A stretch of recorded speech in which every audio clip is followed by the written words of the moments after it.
So this week I'm not just togged up because it's desperately cold outside. I actually do have a cold, so it's a good job it's going to be pretty short and sweet.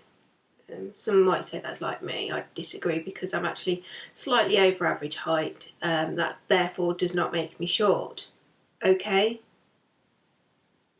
As soon as the other half said, after we'd missed I think the third or fourth chance of Saturday's game, that we would end up regretting missing these chances that we were making, it was plainly obvious what was going to happen, and I should have put money on it.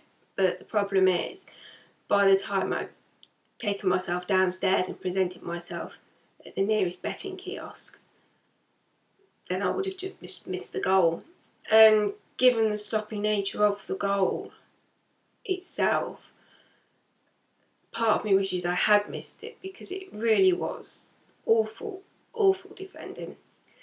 But ever the eternal optimist, believe it or not, I did think we'll get another goal back and we will go on and win the game. But it didn't happen because we conceded another stupidly sloppy goal. And then Forest closed ranks. They parked the bus, or as other people call it, played Andy Reid. And they made it very difficult then for us to break them down. And it has been a feature this season that, as well as coming before international breaks, and as well as having red in their kits, Charlton, Doncaster and Forest have all beaten us because they have played this negative, closing down, close the shop type of football, and they've also displayed the kind of gamesmanship that, quite frankly, I hate to see on a football pitch. By all means, if you're going to play defensively because it's your strength and you're that afraid of the opposition that you think the only way that you can beat them is to try and stop them from playing, fine. But the time wasting, the diving, the procuring of free kicks, all of that, please don't do it. Because any respect I have for you as clubs, and there are varying degrees of respect that I have for clubs, is totally diminished by such tactics. And what was also quite surprising to see was that, considering how much the Forest fans don't care about us and they didn't care what the result was going to be, they seemed to celebrate the goals and the result as if they'd won the Champions League. Now, I'd hate to think how they would celebrate should a game actually matter. What would happen if they'd scored the winner at their non-rivals' own ground in the last minute of the last game of the domestic season proper, to overtake said rivals into the last playoff spot? I mean, what would have happened then? I'm assuming Forest fans would have self-combusted with excitement, a sort of forest fire. Now, I'm not a fan of international breaks.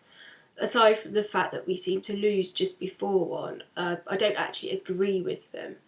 Football never used to have international breaks because international games used to take place on Wednesday nights. So clubs would release their players after they played their game one weekend, and then they would get them back on the Thursday or Friday after the international game, and we could carry on with football on the Saturday. But we don't do things like that anymore because it's better for the TV viewings if games are played at weekends as well as in the week. But they're not played at weekends anymore now. They're actually played on Fridays and Tuesdays as opposed to Wednesdays and Saturdays. So why we have this charade of clubs making these demands that, well, we want players back earlier, so we want the midweek game to be on the Tuesday instead of the Wednesday, when so few clubs appear to be so compliant in releasing players anyway, or players themselves don't seem that bothered. And I'm not going to go through the list of usual suspects who pick up knocks in the game before an international week. And it also seems even worse when you get these breaks and it's not even for an actual competitive international game. I mean, it could have been a competitive international game the way previous England qualifying campaigns have gone, but it isn't, and so we have no football this weekend. Although my mum will probably say that with me being in this condition, it's for the best. I still would have gone to the game regardless, so you know what mums are like, they don't stop fussing. But I don't think the various football associations also seem to realise that when their national coaches are moaning before an international tournament that they want seasons to end sort of early in May, preferably end of April if we can, that the seasons might actually finish earlier if we went back to having international games played on a Wednesday and players being released during the week only, and then we could not have games shifted from the weekend to midweek.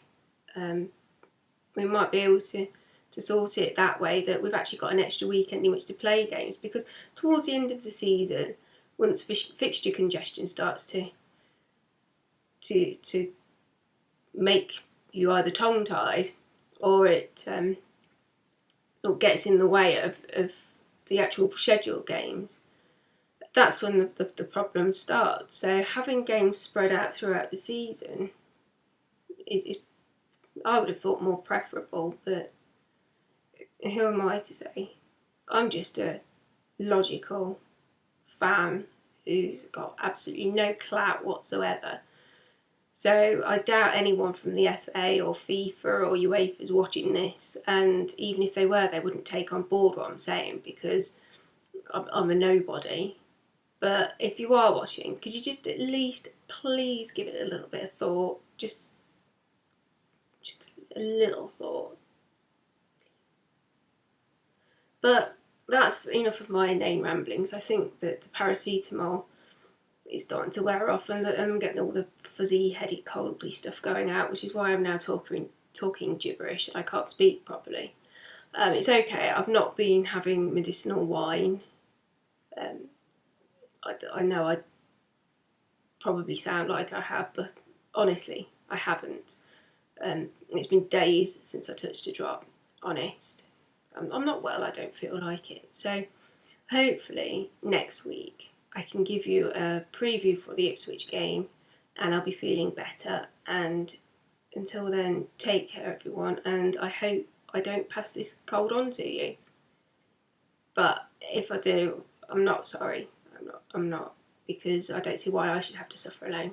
So, bye.